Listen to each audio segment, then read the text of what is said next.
ஒரு சின்ன ஊர்ல பிர்ஜு என்கிற ஒரு பையன் வாழ்ந்துட்டு இருந்தான். அவன் ரொம்ப ஏழை. அவன் ஒரு ஜமீன்தாரி வீட்ல வேலை செஞ்சுட்டு இருந்தான். அங்க வேலை செஞ்சுதான் அவங்க குடும்பத்தையே அவன் பாத்துப்பான். அவன்கிட்ட ஒரு யானை இருந்தது. அதோட பேரு ரங்கா. பிர்ஜு மற்றும் ரிங்கு ரங்கா யானைய ரொம்பவே நேசிப்பாங்க. அவங்க 2 பேரும் ரங்கா என்ன சொன்னாலும் நல்லாவே புரிஞ்சுப்பாங்க. ரங்காக்கு கூட அவங்க சொல்றது நல்லாவே புரியும். பிர்ஜு மற்றும் ரிங்கு சின்னதா இருக்கும் போதே அவங்க அப்பா அம்மா இறந்துடுறாங்க. ரங்கா யானைய விட்டா அவங்க 2 பேருக்கும் சொந்தம்னு சொல்லிக்க வேற யாருமே இல்ல.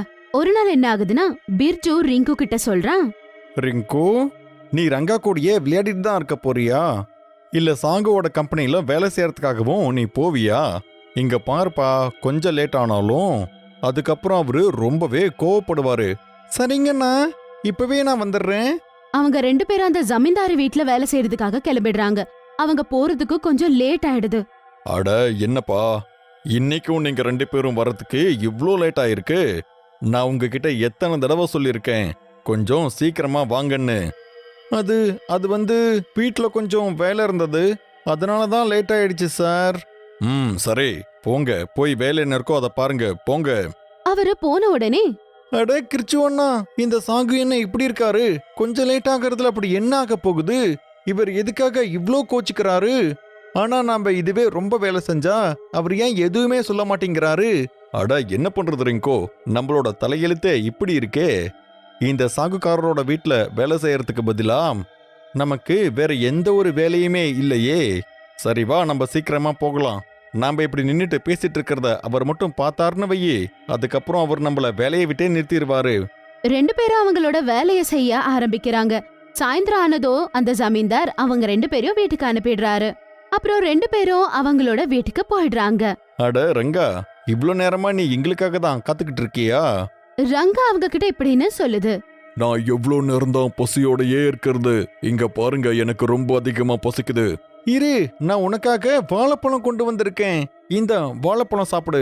அப்புறம் அவங்க 2 பேரும் அதுக்கு பழம் கொடுத்துட்டு அவங்க 2 பேரும் சாப்பிடுறதுக்காக கிளம்புறாங்க. சாப்பிட்டு அவங்க 2 பேரும் படுத்துடுறாங்க.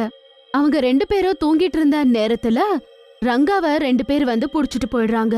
இந்த யானை ரொம்ப அதிகமான விலைக்கு தான் போகும். ஆமா, உண்மைதான். நாம சீக்கிரமாவே பணக்காரங்களாயிடலாம். பிரிட்ஜு அப்புறம் ரிங்குவோட வீட்டை அந்த சாகுக்காரர் சொன்னதுல நமக்கும் நல்லதுதான் நடந்திருக்கு. நாம இப்ப இந்த யானையை கூட்டிட்டு போயிட்டு அவர்கிட்ட இந்த யானையை கொடுத்துடலாம். அப்புறம் அவரு நமக்கு ரொம்ப அதிகமான பணத்தை கொடுப்பாரு. ஆனா எனக்கு ஒரு விஷயம் தான் புரியல. இந்த யானையை வச்சுக்கிட்டு அவங்க என்ன பண்ண போறாங்க? அட, அவங்க என்ன வேணாலும் பண்ணிட்டு போகட்டும். நான் இதை வச்சு எப்படி பணக்காரங்களாக்குறதுன்னு நான் நல்லா யோசிச்சுக்கிட்டு இருக்கேன். அட, நீ என்ன வெறும் கனவு மட்டும்தான் காணுவியா? சரி சரி, இப்போ சீக்கிரமா கிளம்பி வா. யாராவது பார்த்துட்டாங்கன்னு வையி, நம்மளால பணக்காரங்களாக்க முடியாது, நாம பிச்சைக்காரங்களாயிடுவோம். அவங்க எல்லாருமே ரங்காவை தெரியாத ஒரு இடத்துக்கு கூட்டிட்டு போறாங்க. அங்க போய் பார்த்தா அவங்க அங்க ஒரு விசித்திரமான ஆளை பாக்குறாங்க. அந்த ஆளு முகத்துக்கு மாஸ்க் போட்டுட்டு இருப்பாரு. அவரு யானைய பார்த்த உடனே இப்படின்னு சொல்றாங்க, யானையை கூட்டிட்டு வந்துட்டீங்களா? இந்தாங்க உங்களோட பரிசு. அப்ப அங்க இருந்த ஒரு ஆளு அந்த விசித்திரமான ஆளு கிட்ட கேக்குறாரு, சார், நீங்க தப்பா நினைக்கலாம், நான் உங்ககிட்ட ஒரு விஷயத்த கேட்கவா? கேளுங்க, ஆனா சீக்கிரமா கேளுங்க. சார், நீங்க இந்த யானையை வச்சு என்ன பண்ண போறீங்க? அந்த ஆளு ரொம்ப கோவமா அவங்கள பார்த்து இப்படி சொல்றாரு, அட, நீங்க பண்ண வேலைக்கு உங்களுக்கு பணம் கொடுத்தாச்சுல்ல, முதல்ல இங்க இருந்து கிளம்பி போங்க. அதுக்கப்புறமா அவங்க எல்லாரும் பயந்து போய் அங்க இருந்து கிளம்பிடுறாங்க. அவங்க எல்லாரும் போன உடனே முகத்துக்கு போட்ட மாஸ்க கழட்டிட்டு அவரு ரொம்பவே ஜோரா சிரிக்க ஆரம்பிக்கிறாரு. நான் இந்த உலகத்தோட மிகப்பெரிய சயின்டிஸ்டா மாற போறேன். இந்த யானையை வச்சு நான் ஒரு எக்ஸ்பெரிமெண்ட்டை பண்ணி இந்த உலகத்தோட பெரிய சயின்டிஸ்டா நான் மாற போறேன். அப்புறம் என்னோட பேரு இந்த உலகத்தோட ஒவ்வொரு மூலையிலையுமே எதிரொலிக்கும். அந்த சயின்டிஸ்டோட ரூம்ல நிறையவே விலங்குகள் வச்சிருப்பாரு. அந்த விலங்குகளை வச்சு அவரு நிறையவே எக்ஸ்பெரிமெண்ட் பண்ணுவாரு. ஆனா இது வரைக்கும் யானைய வச்சு அவரு எந்த ஒரு எக்ஸ்பெரிமெண்ட்டும் பண்ணிருக்க மாட்டாரு. அதனால அவரு ஒரு காட்டு யானைக்காக தேடிட்டு இருந்தாரு. யானை கிடைச்சதால அதையும் வச்சு எக்ஸ்பெரிமெண்ட் பண்ண ஆரம்பிக்கிறாரு. மறுநாள் காலையில இவங்க 2 பேரும் வெளியே வந்து அவங்க யானைக்காக பாக்குறாங்க. அட, இந்த ரங்கா எங்க போயிட்டான்? என்கிட்ட சொல்லாம இவன் எங்கேயுமே போகவே மாட்டானே. எங்க போனான்னு எனக்கும் தெரியலையே. வாங்க, நாம போய் அவனை தேடலாம். அவங்க 2 பேரும் நிறைய இடத்துல ரங்காவை தேட போறாங்க. நிறைய தேடின பிறகு கூட ரங்கா அவனுக்கு கிடைக்காது. அதுக்கப்புறம் ரொம்ப சோகமா அவங்க வீட்டுக்கு திரும்பி வந்து ரங்கா பத்தி யோசிச்சு அழ ஆரம்பிக்கிறாங்க. என்னோட ரங்கா, நீ நீ எங்க போயிட்ட? இந்த ரங்கா இப்ப எந்த நிலைமையில இருக்கான்னு ஒண்ணுமே தெரியலையே. நம்ம ரங்காவை யார் கூட்டிட்டு போயிருக்காங்கன்னு ஒன்னும் தெரியலையே. இன்னொரு பக்கம் சயின்டிஸ்ட் ரங்கா மேல நிறைய எக்ஸ்பெரிமெண்ட் பண்ணணும்னு சொல்லிட்டு நிறைய இன்ஜெக்ஷன்ஸா போட்டு இருப்பாரு. அதனால பாவம் வலியால அது கத்திக்கிட்டு இருக்கும். எனக்கு ரொம்ப அதிகமா வலிக்குது, தயவு செஞ்சு என்ன விட்டுருங்க, தயவு செஞ்சு என்ன போக விடுங்க. நீங்க என்ன வச்சு அப்படி என்னதான் பண்ணிக்கிட்டு இருக்கீங்க? ஆனா அந்த யானை பேசுறது சயின்டிஸ்ட்க்கு ஒண்ணுமே புரியாது. அவரோட வேலை வெறும் எக்ஸ்பெரிமெண்ட் பண்றது மட்டும்தான். எப்பவுமே இன்ஜெக்ஷன் போடுறாரு, அதுக்கப்புறம் எக்ஸ்பெரிமெண்ட்டா பண்ணிக்கிட்டு இருப்பாரு. அது பாவம் துடிச்சுக்கிட்டு இருக்கும்.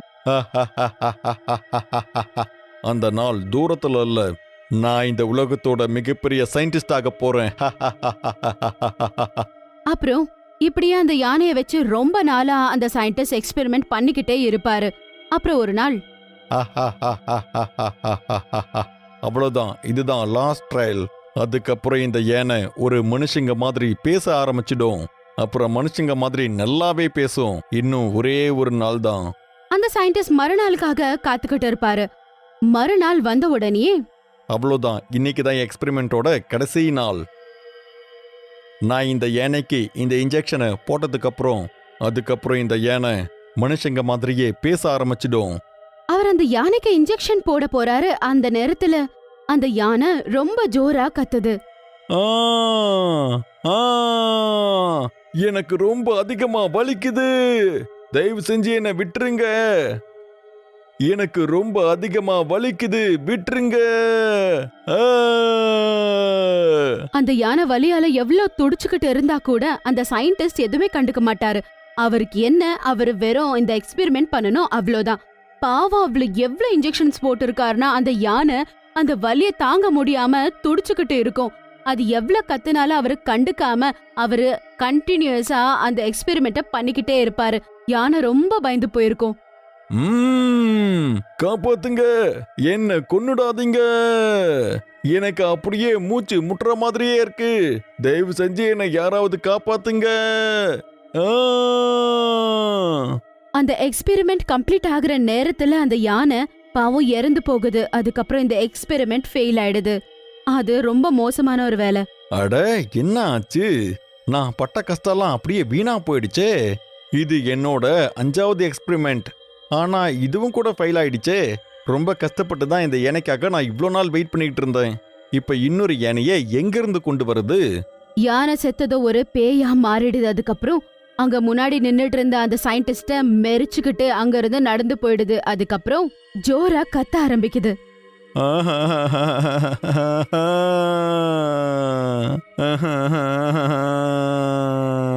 நான் கண்டிப்பா இந்த ஆளை சும்மாவே விட மாட்டேன். அதுக்கப்புறம் அங்க இருந்து தப்பிச்சு அது ஊருக்குள்ள போகுது. ஊருக்குள்ள போகிற நேரத்துல அது ஒரு ஆளை பாக்குது. இந்த மனுஷங்களெல்லாம் உயிரோட இருக்கிறதுக்கு லாய்க்கே இல்லாதவங்க, இவங்களெல்லாம் நான் கண்டிப்பா விட மாட்டேன். கண்டிப்பா இவங்க எல்லாரையும் நான் கொல்லதான் போறேன். அவனை கூட அதோட காலாலேயே மெரிச்சு சாகடிச்சிடுது. அவன் கூட அங்கேயே செத்து போறான். மறுநாள் காலையில ஊரு ஜனங்க இவன் செத்து கிடந்தத பாக்குறாங்க. அட, இந்த மனுஷங்க எல்லாத்தையும் யார் கொல்றது? இவங்க நிலைமை என்ன இவ்ளோ மோசமா இருக்கு? இவங்களை யாரோ மிதிச்ச மாதிரியே தோணுதே. அட, அது இவங்களை இப்படி கொண்டுட்டு போனது யாரா இருக்கும்? இப்படி பண்றதுக்கு யாருக்கு தான் தைரியம் இருக்கு? அண்ணா, இது எல்லாத்தையும் பார்க்கும்போது ஏதோ ஒரு ஏனதான் இவங்களை மிதிச்சிருக்குன்னு நினைக்கிறேன். அட ஆமாப்பா, நீ சொல்றதும் கூட சரிதான். பாத்துட்டு இருக்கும் போதே இந்த ஒரு விஷயம் ஊருக்குள்ள எல்லாருக்கும் பரவ ஆரம்பிக்குது. அதே மாதிரி இந்த விஷயம் இவங்க 2 பேருக்கு கூட தெரியுது. அத பத்தி அவங்க 2 பேரும் பேசிக்கிறாங்க. ஆனா இதெல்லாம் எப்படி சாத்தியம்? யாரோ ராத்திரி நேரத்துல மனுஷங்களெல்லாம் மிதிச்சு கொன்னுகிட்டு இருக்காங்களாமா. அப்ப பிர்ஜு யோசிக்க ஆரம்பிக்கிறான். ஒருவேளை இப்படி இருக்குமோ? ஒருவேளை இதெல்லாம் பண்றது ரங்காவா இருக்குமோ? கிராமத்தாட்களும் அப்படிதான் சொல்லிக்கிறாங்க. ஒரு ஏனதான் இப்படி எல்லாம் பண்ணிட்டு இருக்குன்னு கிராமத்தாட்கள் சொல்றாங்க. இல்ல, அப்படிலாம் இருக்கிறதுக்கு வாய்ப்பே இல்ல. அப்ப பிர்ஜு ரிங்கு கிட்ட சொல்றான். ஒருவேளை நான் யோசிச்சுட்டு இருக்கிறது தான் நீயும் யோசிச்சுட்டு இருக்கிறியா என்ன? சொல்லு. ஆமாப்பா, ஆனா நம்மளோட ரங்கா தான் அப்படிலாம் பண்ண மாட்டான் இல்ல. அவன் ரொம்ப ரொம்ப நல்ல பையன். அவனால வேற யாரையும் கொல்ற அளவுக்கு யோசிக்க கூட முடியாது. இல்ல நம்மளோட ரங்கா கண்டிப்பா அப்படிலாம் பண்ணவே மாட்டான். மனுஷங்களை இப்படியெல்லாம் கொண்டுகிட்டு இருக்கிறது வேற யாரோ தான் இருக்கும். அது ரங்காவா இருக்காது. யோசித்து அவங்க 2 பேரோட அந்த நாளே கடந்து போயிடுது. அதுக்கப்புறம் அவங்க 2 பேரும் நல்லா சாப்பிட்டு தூங்கிடுறாங்க. ராத்திரி ஆனதும் மறுபடியும் அந்த யானை ஊருக்குள்ள வந்து எல்லாரையும் சாகடிக்க ஆரம்பிக்குது. ஐயோ, என் கதை முடிஞ்சது. பேய் பேய், என்ன கொன்றாத, தயவு செஞ்சு என்ன விட்டுரு. என்ன கொன்னுடாத. நீ எதுக்காக என்ன இப்படி கொன்னுகிட்டு இருக்க? என்ன விட்டுரு. அந்த பேயான அவங்க சொல்றது எதுவுமே கேட்காத அவரை மெரிச்சிட்டு அங்க இருந்து போயிடுது. இது எல்லாத்தையும் ஒரு பெண் அவங்களோட வீட்டில இருந்து பாத்துக்கிட்டு இருப்பாங்க. அப்ப அவங்களுக்கு புரியுது, அடடா இது பிர்ஜு அவங்க ரங்கா யானை தானே, இது எப்ப பேயா மாறுச்சு? இதுதான் எல்லாரையும் சாகடிச்சிட்டு இருக்கு. அவ ரொம்பவே பயந்து போயிருப்பா. அதுக்கப்புறம் அந்த ஜன்னலை சாத்திட்டு அவ வேண்டிக்க ஆரம்பிக்கிறா. அதுக்கப்புறமா காலையில ஆனதும் உடனே அவங்க ஊருக்காரங்களை கூப்பிட்டு ரங்கா யானைய பத்தி சொல்றாங்க. அட, அது வேற யாரும் இல்ல, அது நம்ம ரங்கா யானை தான். அது நான் பார்த்து அது பேயா மாறி இருக்கு.